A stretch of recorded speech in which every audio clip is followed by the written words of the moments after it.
Olá pessoal, eu sou o professor Adriano Viário e mais uma vez junto com Fábio Catani começamos mais um episódio do Batcast, sempre um oferecimento de Great Job Comunicação que vocês encontram no Instagram ou por greatjobcomunicação.com.br. Catani, sem mais delongas, as honras da casa são contigo. Então, estamos, minha gente, com ninguém mais, ninguém menos do que Guga Noblat, uma das referências do jornalismo Boa. brasileiro, alguém que, dentro da própria engrenagem, inventa a contramola que resiste, como Secos e Molhados já trouxeram, porque, afinal de contas, tu és uma voz dissonante em diversos dos espaços que tu ocupas. E antes de iniciarmos as nossas perguntas, eu gostaria que tu te apresentasse, Guga. Até porque também o Noblar representa mais do que história desse jornalismo brasileiro, né, com teu pai. É verdade. Meu pai, ele é um jornalista com J maiúsculo mesmo, aquele que fez da vida dele uma dedicação ao jornalismo. Então, ele conseguiu um espaço muito grande, passou por todas as grandes mídias, e ele também, durante a carreira dele, foi visto muitas vezes como uma voz que era, enfim, que ia contra aquela narrativa que estava sendo contada, né? Aquela narrativa comum que estava sendo contada. Muitas vezes ele também era oposição dentro dos veículos que ele trabalhava. E eu acho que eu fui criado assim, eu tive uma criação, enfim, eu sempre assisti meu pai batendo de frente aí com os políticos, o meu pai batendo de frente com outros jornalistas também. Então eu tive esse tipo de exemplo e eu acabei tentando seguir um pouco isso, né? Porque se você for ver, se você for analisar, eu estou no fim tentando seguir em parte, pelo menos, os passos do meu pai. Ele foi um cara que seguiu o jornalismo mais impresso, eu sou um cara que está mais no jornalismo, enfim, televisão, nessa mídia nova também que é a internet, rádio. Então, são caminhos um pouco diferentes, mas com objetivos parecidos. Então, eu não deixo de estar seguindo os passos do papai, né? Aquela coisa meio a psicologia explica. E aí, enfim, eu tô hoje em dia, eu sou o Guga Noblar, sou um jornalista que hoje faço Pânico no Jovem Pan, sou repórter do Pânico, já passei pela Liga na Bandeirantes, já passei pelo CQC, fiz também uma temporada ali no Sport TV, no Canal Combate também, já trabalhei com MMA, né? Não trabalhei só com política. E, enfim, hoje estou ali na linha de frente, me expondo muito, porque estou muito no debate público, participando desses confrontos de ideias que a mídia tem feito, né? E a Jovem Pan tem muito isso, então eu tenho ido lá debater, às vezes, no Morning Show, e também tenho feito esse papel de repórter do Pânico. Eu faço Pânico e quinta-feira apareço lá e tenho feito matérias de política para o Pânico. Comecei agora as matérias, é uma coisa recente. Vou fazer esse ano essa cobertura de política lá. E é uma coisa meio CQC, né? Uma coisa meio pegar os caras ali, tentar tirar eles ali da zona de conforto, fazer perguntas às vezes provocativas, às vezes irônicas, outras vezes ácidas. E tô podendo fazer, seguir essa linha ali, tô começando agora e vou até o fim do ano nessa. É isso. Guga, que para mim, assim, buscando saber coisas tuas, isso é muito recente na tua vida, né? Porque a tua trajetória de debate político começou aos 8 anos, desafiando o Collor, homem. É verdade. O teu pai é que deve ter se inspirado no guri de 8 que meteu o Collor, velho. Cara, foi complicado isso aí, velho. Essa história é boa, né? Porque era a eleição de 89. E o Collor, na frente do Lula, ali nas pesquisas, era o favorito, o Lula em segundo, Lula e Brizola, brigando para ver quem é pro segundo turno. E meu pai, na época, era o colunista do Jornal do Brasil. O Jornal do Brasil era o maior jornal naquela época.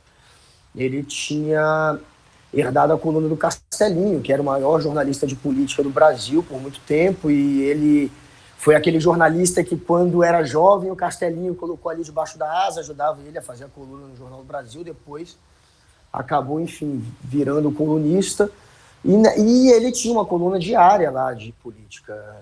Na época da eleição, durante meses ali, um pouco antes da eleição, era diária. Por 3 ou 4 meses era todo dia. E em um dos artigos, ele sempre batia muito no Collor, né? Eu não me lembro qual dos artigos provocou essa ira do Collor para ir atrás do meu pai, mas ele acabou ligando na minha casa, o Collor, para tentar cobrar o meu pai, era algum artigo que meu pai tinha escrito.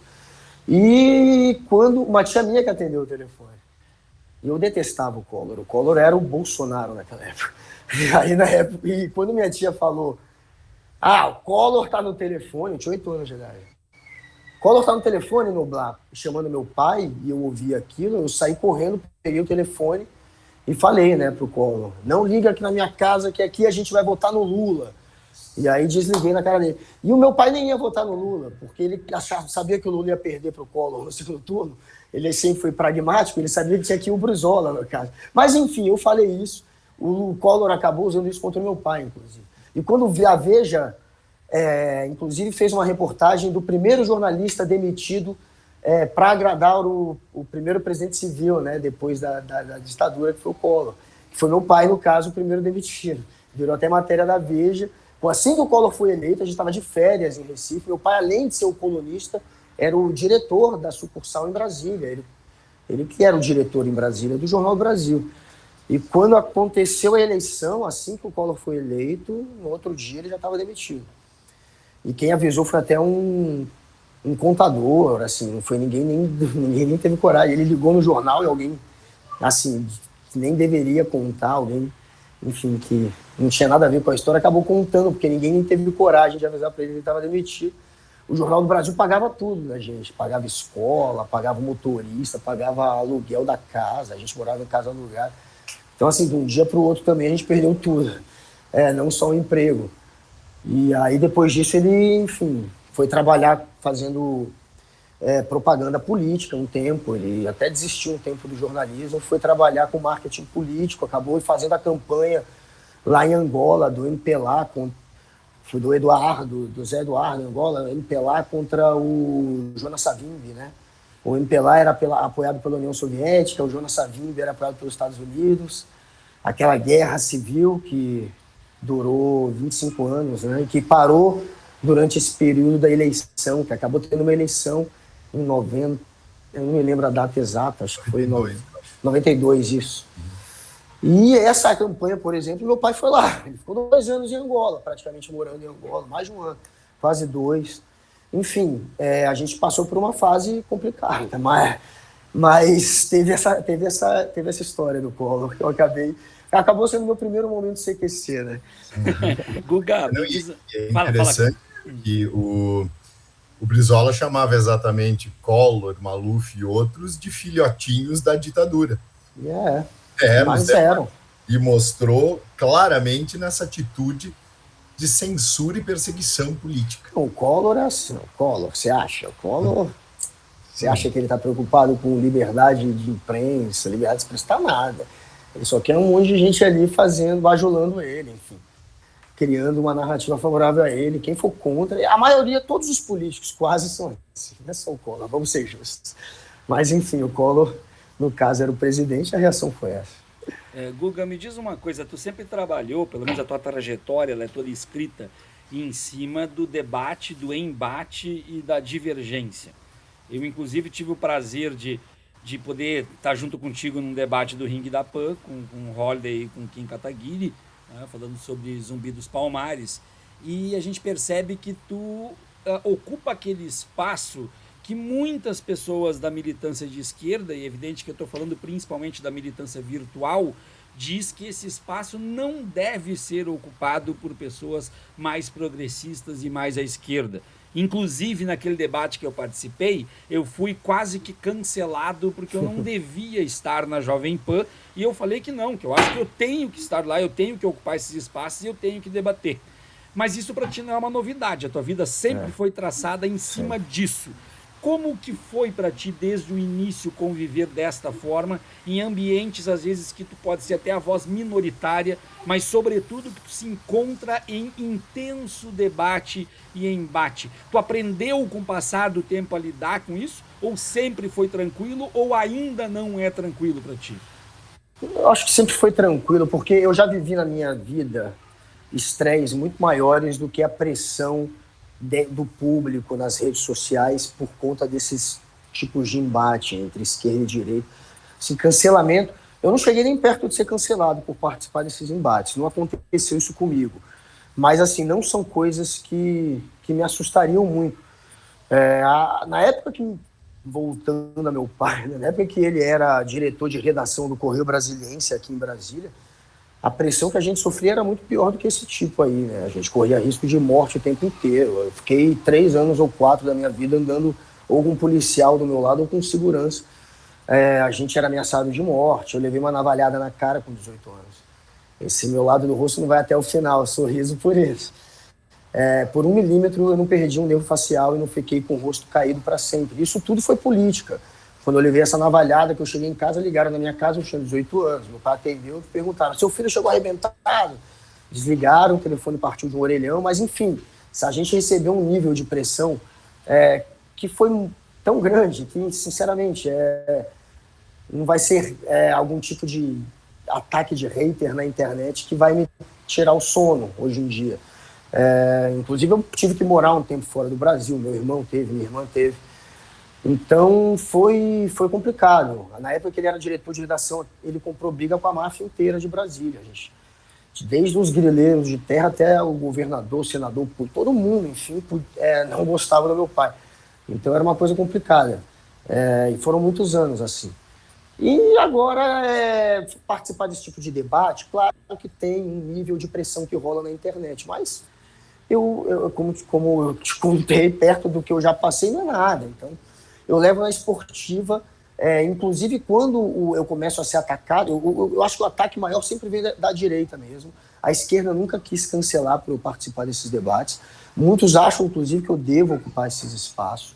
Falam que tem que ter gente ali para fazer um contraponto, não pode ter só um lado e, enfim, eu estou ali para fazer isso, esse trabalho.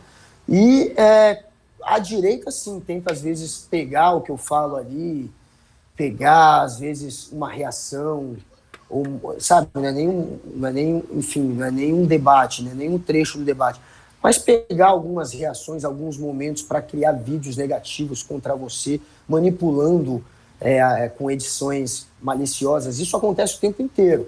Esse tipo de coisa vem muito da direita, né, da extrema-direita.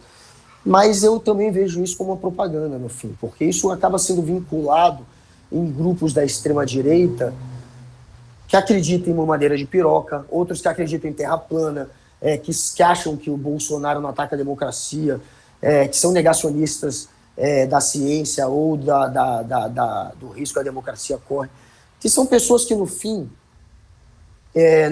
eu não quero que me admirem, eu quero incomodar essas pessoas. Então, eu acho que eu estou fazendo meu papel, alguns me ouvem, outros só me atacam, mas eu estou fazendo meu papel, estou incomodando, estou trazendo um outro ponto. Tem muita gente que escuta esses embates que não é da extrema-direita, que tem um outro pensamento também, porque muitos dos que teclam ali, né, no YouTube, né, dos que fazem comentário, geralmente esses que ficam militando e fazendo comentário, esses são militantes políticos que têm um lado e que, enfim, não vão nem te ouvir, só vão te atacar. Mas tem muita gente que não é bitolada, que está ali para tentar escutar argumentos dos dois lados e, enfim, e que vai usar aquilo para refletir, que é o meu objetivo. Tem muita gente, é um público muito grande que acaba sendo conectado comigo por meio desses debates. É muita gente. Então, tem gente de todos os tipos. Tem os malucos, os noia, esses eu acho que acabam fazendo propaganda minha quando tentam me atacar, e tem os outros que são os que eu quero me conectar de verdade. Catani. E tu colocas muitas vezes de maneira corajosa, ou até eu até ia te sugerir daqui a pouco alguma busca de auxílio, terapia, porque tu te vestiste de bolsominion, tu foste pro meio. Isso eu não sei se é coragem ou já passou o limite, Guga. É verdade. Eu acho que aí a gente tem até... coragem ou estupidez? Eu tenho um terapeuta bem bom, cara, olha... Essa história é boa também, velho. Essa história, porque para quem não sabe, eu me fantasiei de bolsominion e fui naquela manifestação do dia 7 de setembro, que era a manifestação golpista, onde ele ia tentar o golpe e ele viu que não deu, depois ele fez a cartinha com o Temer arregando, o Bolsonaro. Mas eu fui até essa manifestação, que seria o dia do golpe. Claro, estava muito tenso, todo mundo com medo. Pô, um monte de gente em Brasília bombando ali em frente ao Congresso. Aqueles malucos com roupa de caveira preta, achando que é do BOPE, sei lá, achando que é caveira, que é exército. Bando de malucão desse tipo lá no meio. Então é claro que é um pouco tenso o ambiente, mas ao mesmo tempo eu fui fantasiado, obviamente, porque se me reconhecesse eu correria um risco ali de ser linchado. Tem um certo ódio da extrema-direita aí contra mim, eu não sou o cara mais conhecido do planeta, mas tem gente que pode me reconhecer, então eu não podia correr esse risco. Coloquei um óculos, coloquei uma bandana no Bolsonaro, coloquei uma máscara do Bolsonaro, eu estava fantasiado de Minion, então era muito improvável. E teve uma galera que falou, não, mas bandana já vão... Bandana não, máscara já vão suspeitar. Não é isso não, pelo menos metade da galera ali tinha máscara. Tem muito bolsominion que estava com máscara. Então, enfim, eu não era um diferentão por estar com máscara. E a máscara era do Bolsonaro. Eu estava todo de Bolsonaro. Camisa do Brasil, óbvio, né? O padrão, né, da CBF, aquela mortalha que eles usam. E fui. E me meti ali no meio e falei, cara, se tiver um golpe aqui hoje, eu sou jornalista, eu tenho que cobrir isso aqui, né? Mesmo que eu corra risco. A profissão da gente corre risco. Eu não escolhi jornalismo porque é uma profissão segura. Eu sei o que eu estou fazendo, eu sei que corre risco. E eu vou correr esse risco. E eu queria estar ali, se tivesse um golpe, eu queria estar no meio. Eu queria participar cobrindo, obviamente, não apoiando. E então, eu fui. Só que vou te dizer que eu me decepcionei um pouco, porque tinha os caveira loucão, eu tô sendo irônico, tá, galera, quando eu falo que eu me decepcionei, porque tinha os caveira loucão, mas tinha uma galera muito bunda mole mesmo. Quando eu cheguei ali, em 10 minutos, 15 minutos, eu já sabia que ia ter golpe. Porque não é possível. Essa galera é muito bunda mole pra dar um golpe, velho. Olha esses tios aqui, essa galera que não dava. Tinha os caveirinhas, os malucão, vamos invadir. Mas era tipo 0,01% da galera ali era uma galera mais atitude dessa. O resto era, sabe, era uma galera que você falava, não vai invadir, velho. Não vai fazer nada. Esse tiozão não vai fazer nada. Eu sabia, em 15, 20 minutos eu já falei, não é impossível ter um golpe com essa turma aqui. E aí, depois de um tempo, teve uns que tentaram atiçar. Teve uma galera que botou pilha. Eu fiquei ali só ouvindo, né, como se estivesse no meio. E os caras, não, vamos, hoje a gente vai. Mas eles não conseguiam fazer com que uma multidão mesmo passasse a ouvir, passasse a acreditar que era hora de invadir o Congresso. Mas tentou, teve uma turma ali que tentou, teve um carro de som outro ali que botou pilha. Só que, enfim, a minha sensação rapidamente foi essa, de que não teria golpe, de que aquela galera não era uma galera que teria pulso para invadir o Congresso, para quebrar tudo. Se fizesse alguma coisa desse tipo, ia acabar levando um gás de pimenta na cara, ia desistir rápido, enfim. Não parecia ser um pessoal que daria golpe. Não ia dar tempo de fazer selfie com a polícia. Teve gente fazendo. Engraçado, teve um momento que rolou isso, uma galera tentando invadir, né, que ficou com esse discursinho, e aí teve uns que começaram a fazer uns gritos assim contra alguns policiais. Foram poucos que fizeram isso. E outros começaram a defender. Então, assim, uma coisa já anulou a outra. Não, você não vai atacar o policial. Virou um bate-boca, porque uns quiseram atacar o policial, aí outros quiseram defender. Tem esse lance ali, né? Eles têm uma galera ali que gosta de tirar selfie com cana mesmo, os caras admiram, enfim, o trabalho da polícia, que eles não iam deixar. Eu falei, velho, não vai ter, mano. Tem uma galera aqui que não vai deixar, não vai ter. Eu acho que o primeiro medo que gerou, o primeiro frisson da possibilidade foi do pessoal dos caminhões na noite anterior. Né? Era. Aquela invasão. Eu fiquei ali, perto deles ali, eu fiquei perto dessa galera. Aquela invasão.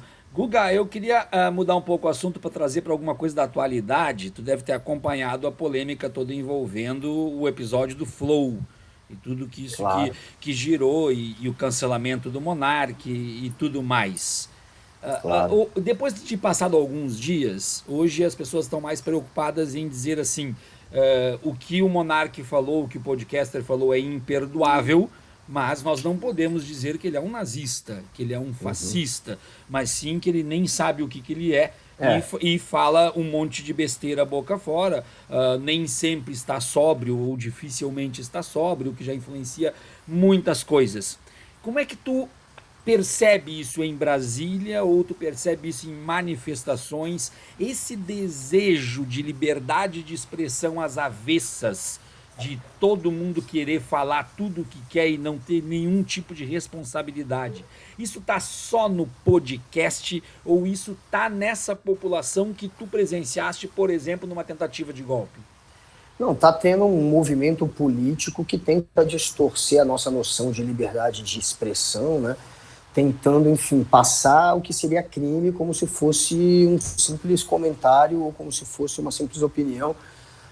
Mas isso tudo faz parte, enfim, de um movimento político que tenta fazer um revisionismo histórico, tentando chamar, por exemplo, ditadura de revolução, e que tenta fazer um revisionismo histórico tentando dizer, por exemplo, que o comunismo é algo tão maléfico quanto o nazismo, portanto, banalizando o nazismo, né, tentando colocar na mesma categoria. Isso tudo, a gente pode ver o início, quando eles tentaram dizer que o nazismo era de esquerda. Essa papagaiada toda começa quando eles inventam a história de que nazismo é de esquerda. Aí quando ficou ridículo sustentar que nazismo era de esquerda, aí eles passaram a dizer que não, nazismo não é nem de esquerda, mas também não pode dizer que é de direita. Você não consegue me provar que o nazismo é de direita. Aí quando ficou patético também dizer que o nazismo era de direita, aí eles falaram, não, mas a esquerda tem o comunismo, e o comunismo é pior que o nazismo. Aí eles foram pro comunismo é pior que o nazismo. Os caras são tão cara de pau, eles banalizam tanto o nazismo, são tão ignorantes, que eles têm coragem de dizer que o nazismo, que o comunismo é pior que o nazismo. Como eles não conseguiram emplacar, né, que nazismo era de esquerda, então comunismo é pior que o nazismo. E comunismo é óbvio que é de esquerda. E aí os caras vieram com essa cascata. Mas isso tudo faz parte desse revisionismo histórico que é de grupos, de movimentos políticos de extrema-direita que usam isso para tentar ganhar espaço na política. E aí os caras vieram com essa cascata. Não, mas o comunismo é pior que o nazismo. Tentam criminalizar, portanto, os adversários deles, porque todo mundo é comunista, até eu sou. Alô? Acho que deu uma travada no... Que o comunismo, ele deu uma travadinha. Deu uma travada. Isso depois mas está gravando? Tá gravando. Eles tentam criminalizar o adversário, isso até é um dos traços do fascismo, eles não querem, né, ter debate, então eles tentam criminalizar a esquerda, eles falam que o comunismo é pior que o nazismo, tem que ser criminalizado e todos nós somos comunistas. Então não tem que ter papo com quem é criminoso, só tem que ter cadeia. Então não tem diálogo, é uma maneira até de afunilar o diálogo, de não ter diálogo. Isso é mais um traço do fascismo, que eles são fascistinhas, a gente sabe disso. Então os caras tentam criminalizar os adversários. Aí eles chamam o professor de doutrinador, eles chamam o artista de pedófilo, né? Os cientistas, eles atacam também, os jornalistas, eles criminalizam todos para nem ter debate, para você simplesmente prender ou não ouvir. E aí o comunismo passou a ser usado dessa maneira, como um meio de se atacar a esquerda, de se fazer esse proselitismo político, esses tipos de ataque que são sensacionalistas e que fogem da verdade, que fogem dos fatos. É patético você colocar comunismo numa balança junto com o nazismo, mas eles fazem isso. E aí o monarca, que é um ignorante, ele ouve que nazismo é de esquerda e depois que comunismo é pior que nazismo, e ele é um cara boçal, ignorante, sem informação, coitado. E aí ele, mas se existe partido comunista, por que não ter um partido nazista? Se a gente aceita o comunista, porque ele é tão burro, ele acreditou nessa imbecilidade de que comunismo pode ser equiparado com o nazismo, aí ele faz um comentário estúpido. Mas isso é o quê? Ele é o quê para mim? Ele é algoz e vítima. Ele é algoz da ignorância dele, porque é um cara que tem dinheiro, é um cara que tem milhões de seguidores que deveria se informar e ler e não fez isso, e é vítima do pouco que chegou a ele, que é jogado a ele por grupos de WhatsApp, por influenciadores imbecis que falam bobagem, por gente da extrema-direita que joga esse tipo de mentira, de papagaiada, de narrativa imbecil, de que comunismo é igual ao nazismo. E ele caiu nisso. Ele caiu nessa cascata. Então ele fez esse comentário estúpido. Por que não ter um partido nazista? A gente tem um comunista. Cara, comunista... Mas, enfim, aí a gente volta para esse ponto, que é estúpido você comparar nazismo com comunismo. Faz todo sentido não ter um partido de um grupo que apoia uma ideologia racista. Racismo é crime, atacar a minoria é crime, propagar discurso de ódio é crime, propagar extermínio por raça é crime. Agora, o comunismo você vai criminalizar por quê, seu imbecil?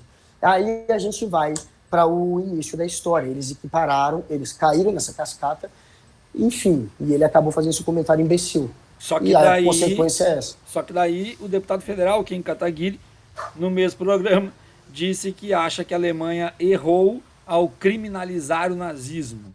E aí Então, coisa... é isso. É a mesma coisa. O Kim é outro que tenta reproduzir essa narrativa, que é uma narrativa de militante político noinha da extrema-direita e da direita, que quer dizer que a esquerda é a pior coisa que existe. Mas como é que a esquerda é a pior coisa que existe? O nazismo é a pior coisa que existe. O nazismo é de direita, não é mais de esquerda, como vocês tentaram vender. Então é o comunismo. E ele embarca nessas babaquices, infelizmente. Eu já discuti com o Kim esse assunto. Tem eu e o Kim debatendo. Nazismo versus comunismo, 2 anos ou 3 atrás. E eu falando exatamente essas coisas para ele. Cara, não dá. Você está banalizando. Uma coisa não dá. Enfim, ele não quer ouvir, não quis ouvir, agora ele está aprendendo do pior jeito. Porque a consequência do que ele falou nesse flow foi gigante e está aí agora. Acho que agora ele está entendendo e está aprendendo o que é o nazismo de verdade para não tentar comparar com o comunismo. E para aqueles que são leigos no assunto, que estão ouvindo a gente, até para mania de professor de história, basta pegar a essência, a base teórica de ambas as correntes ideológicas. Basta tu leres em Marx e tentares encontrar em algum momento, em alguma página, em alguma nota de rodapé das obras do Marx, uma incitação à morte do outro, à eliminação do outro, à perseguição. Sim, eles tentam vender essa cascata e aí ficam com aqueles argumentos clichês do livro negro do comunismo, que eles todos tiraram daí, que o Olavo foi o primeiro a tirar, de que tentando somar mortes por guerra, por fome, por tudo, para dizer que o comunismo matou 100 milhões. Que a gente pode fazer isso com a igreja, a gente pode fazer isso com o capitalismo, a gente pode fazer isso com todos. Agora, nenhum desses sistemas a gente pode comparar com o nazismo, que é o que prega, enfim, racismo, que é o que prega uma raça superior. Todos a gente pode chegar e fazer um cálculo de mortes, de quantos mataram. Mas ninguém prega isso. Nem a igreja, que já, enfim, patrocinou guerras também que mataram milhões, nem o comunismo, nem o capitalismo podem ser jamais comparados com o nazismo. E eles comparam o comunismo com o nazismo e deu nisso. Deu nisso. Estão aprendendo do pior jeito. Foram ridicularizados, foram cancelados. Estão tendo que entender agora que, de fato, foi o nazismo, para não banalizarem mais com comentários desse tipo. Catânia. Então, já adentrando também nessa seara, durante um bom tempo, e de boa parte da mídia ainda trabalha, da mídia não, da opinião, principalmente nas redes, trabalha com a contribuição que o CQC teria dado para o advento de Bolsonaro. Eu até separei uma frase da Mônica Iose, adoro muito, pai de uma repórter, e ela diz: eu fui a pessoa que mais entrevistou o Bolsonaro no CQC. Uhum. O que eu posso dizer é que toda vez que a gente mostrava o Bolsonaro, era no intuito de fazer uma denúncia. Queríamos denunciar e questionar como era possível termos parlamentares daquele nível. E me parece, que assim, em momento algum, nem mesmo agora me fugiu, Danilo Gentili, que é o mais direitoso de todos, o próprio Marcelo Taz, em momento algum se abriu um espaço para louvar aquilo que o Bolsonaro dizia, e sim me parece que era para justamente usar o escracho que era aquele tipo de ideia de tamanha aberração como um instrumento de denúncia, claro. Jamais como um instrumento de incentivo. Eu fiz parte do CQC por quase todo o programa. Eu era o produtor de conteúdo antes de ser repórter, então eu estava do lado do Danilo, sempre que ele entrevistou o Bolsonaro, eu estava do lado da Mônica em todas essas entrevistas. Enfim, eu participei disso. Então, assim, eu sempre estive do lado, em todas as entrevistas, praticamente em todas do Bolsonaro ao CQC, eu estive do lado. Ou como repórter ou como produtor de conteúdo. E eu te digo que é óbvio que o meu objetivo, até porque eu pensava as pautas, era esse, era denunciar o Bolsonaro. Não era a gente fazer nenhum tipo de banalização da imagem dele. Minha filha tá entrando aqui na live botando um boné em mim. Amor. Não cabe em mim, meu amor, esse boné. Linda.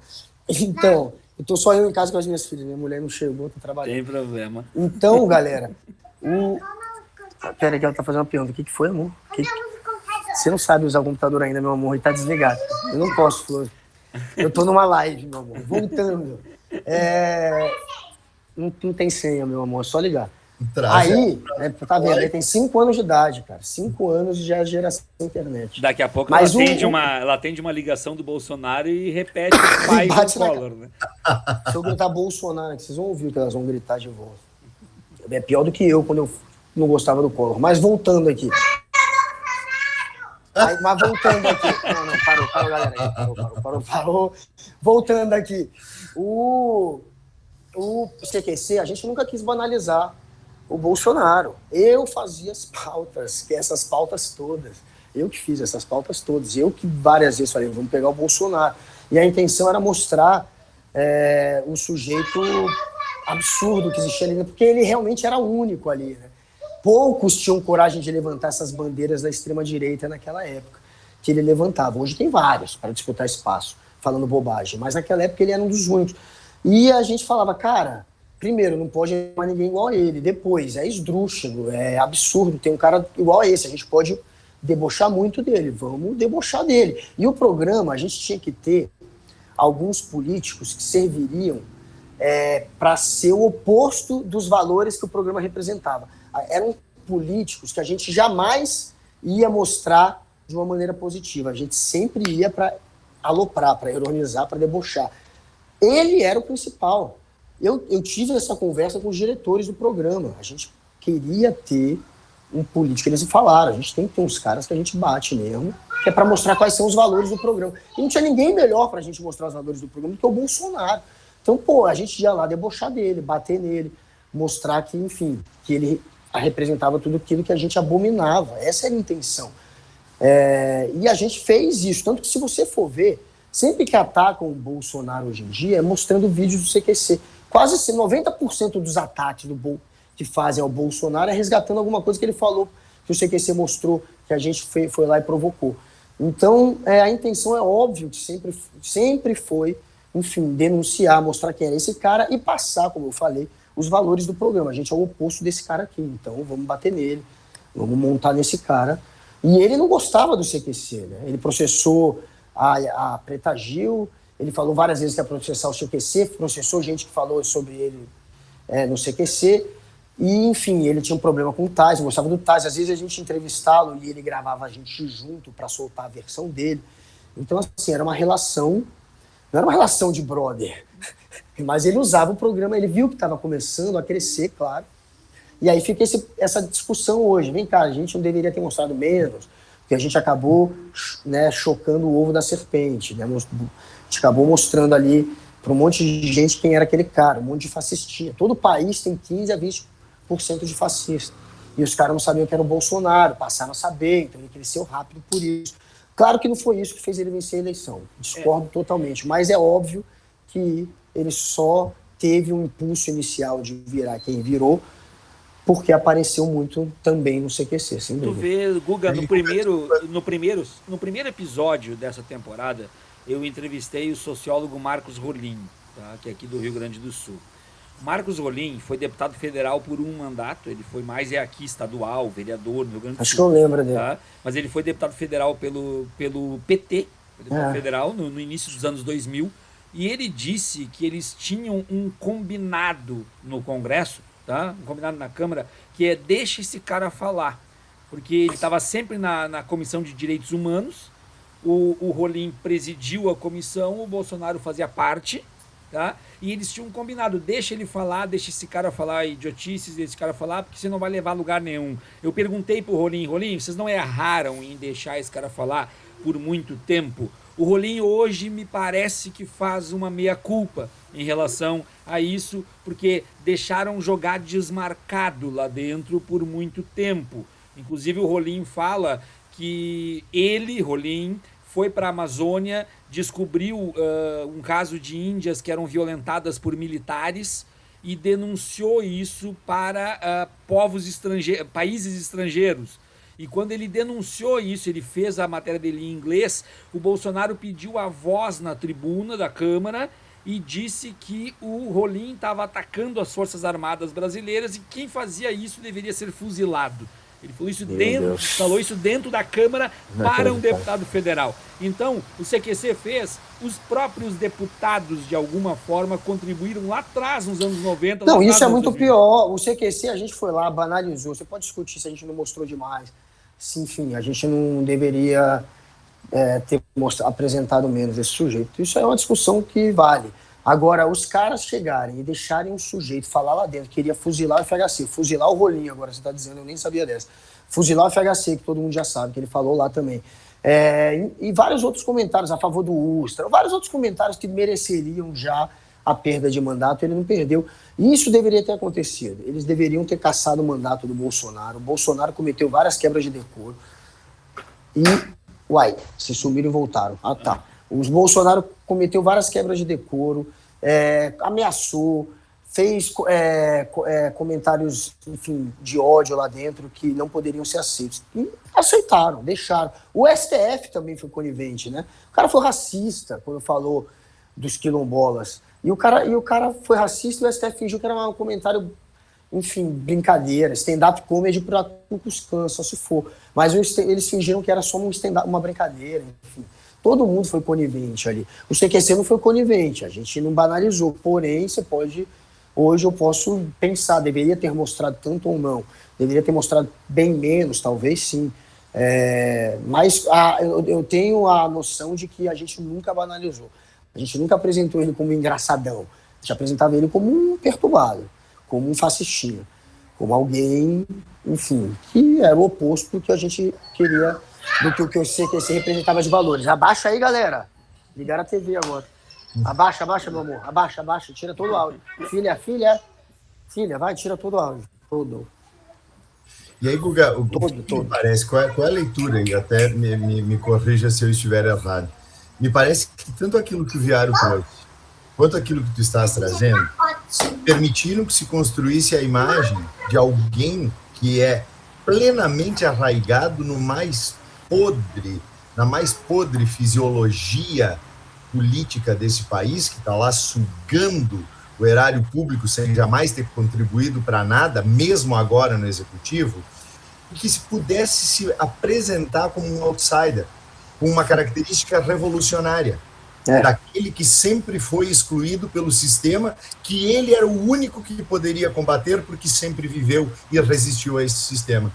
Me parece que esse foi o elemento concreto que abriu o caminho para muita gente embarcar nessa ideia, de ver nele um revolucionário antissistêmico. Não, isso ajudou muito. Essa imagem de antissistema, de antipolítica, sendo que é o cara mais velha política que existe, o cara aí que abraçou a rachadinha desde o início dos primeiros mandatos dele, família inteira metida em rachadinha, funcionário fantasma, aquele cara que nunca nem quis aparecer muito no Congresso, só quis usar realmente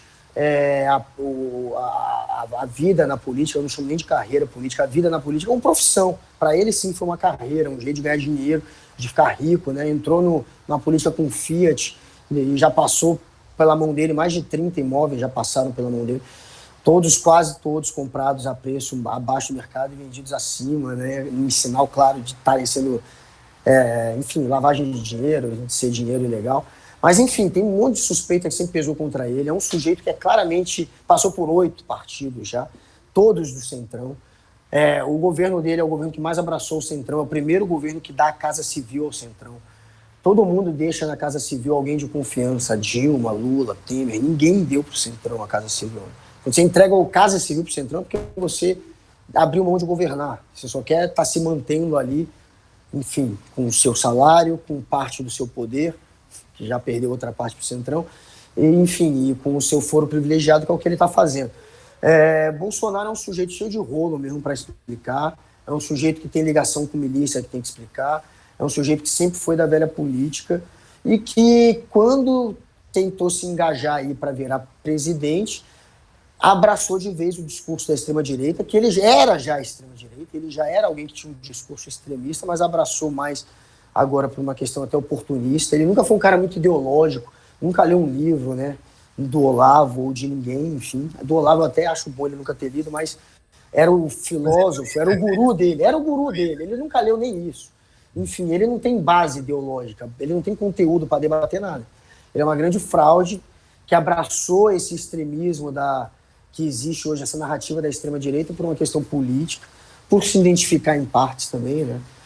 Por ser um cara ignorante, esse cara que, enfim, que acha que a gente deve matar o bandido, a gente deve ignorar os direitos humanos. Esse pensamento que é um pensamento primitivo, antiquado, que você não precisa ter base ideológica para ter, né? Você não precisa ter conteúdo. Você só precisa ser, enfim, um ignorante. Ele é um ignorante.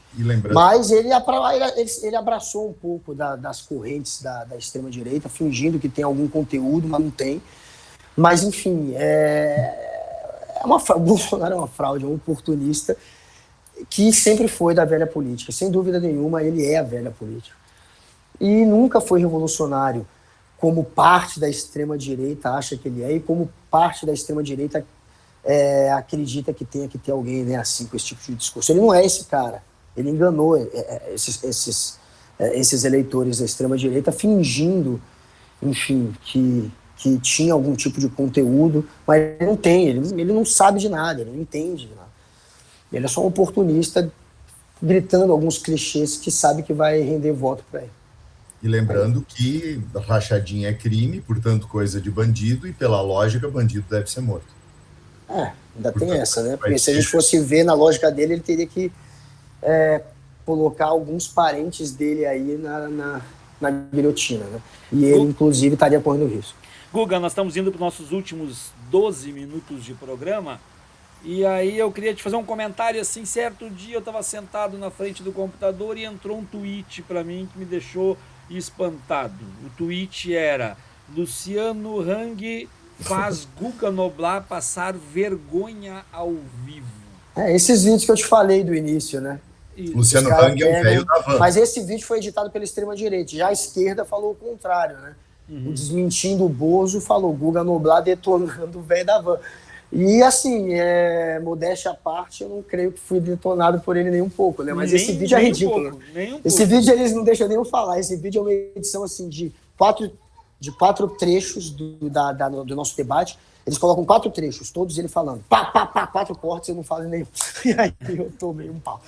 Mas enfim, ele falou que tá me processando. Esse dia aí foi no Morning Show, uma entrevista com o Luciano Hang, e ele achou que ia lá ficar 1h30 se promovendo, que ia ficar 1h30 se explicando, né?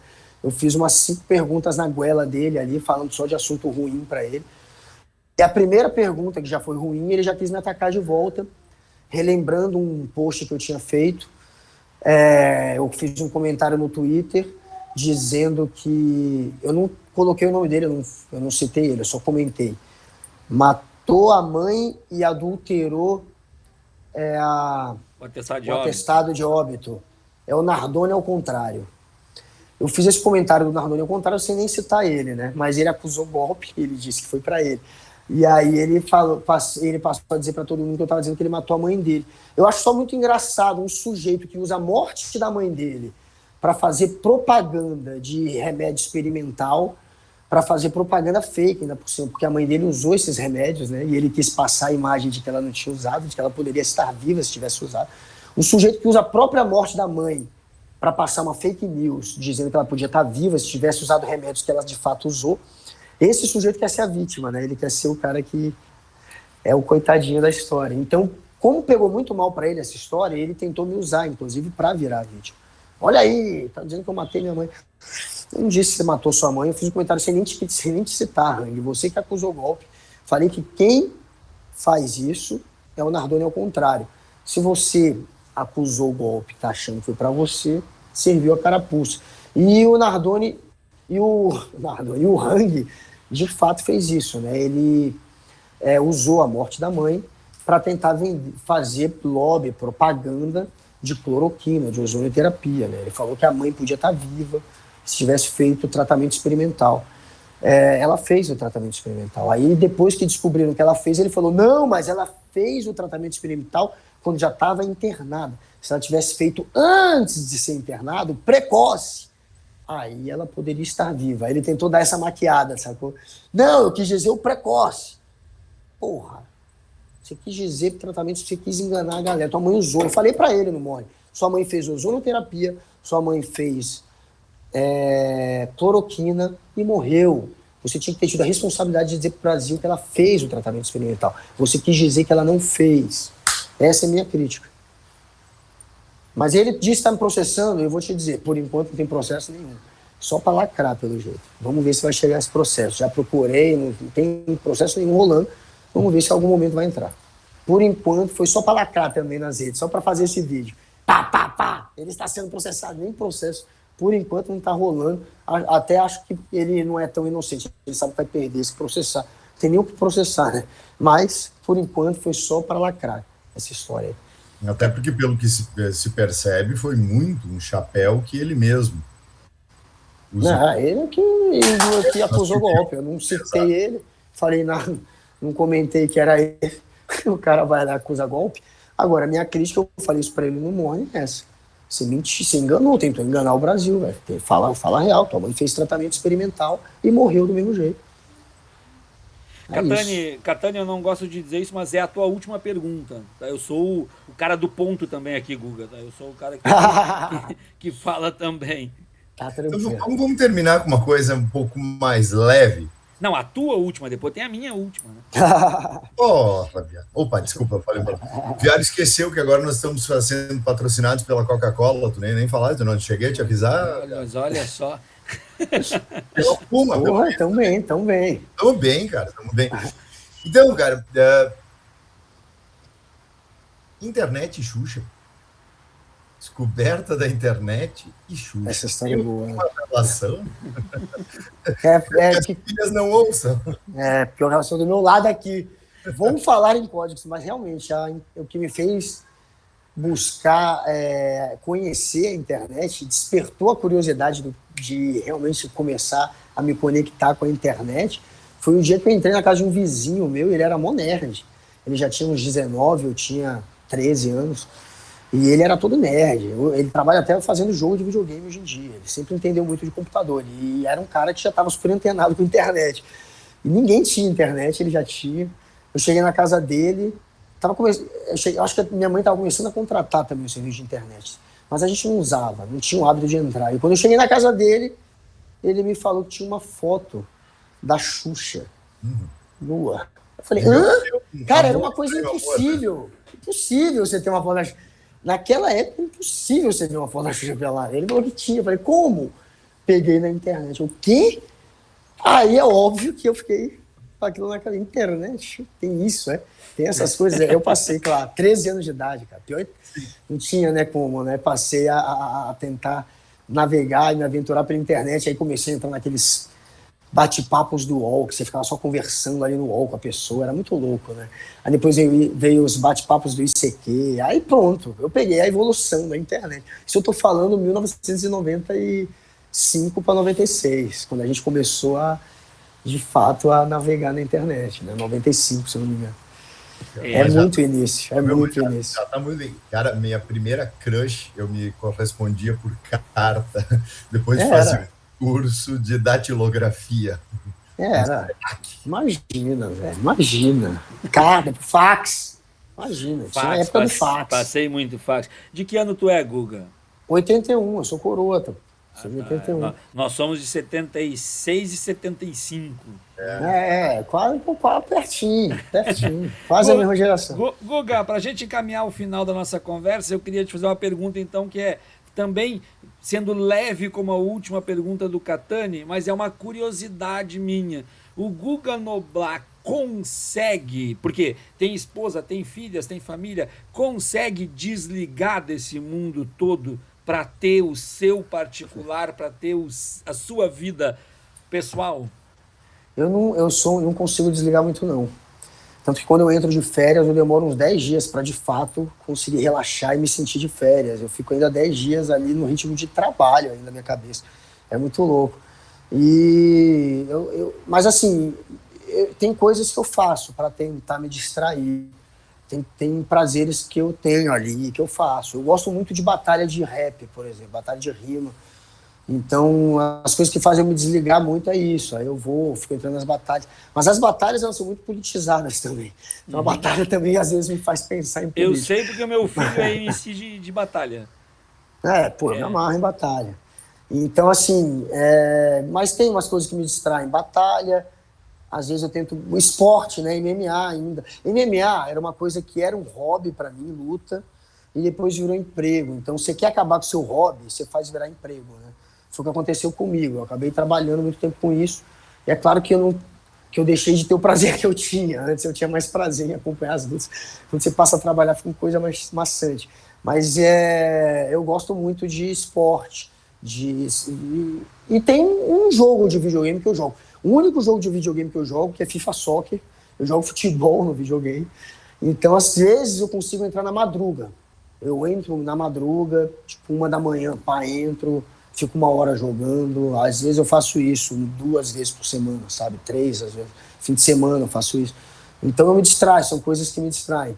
Jogar futebol, assistir futebol e luta.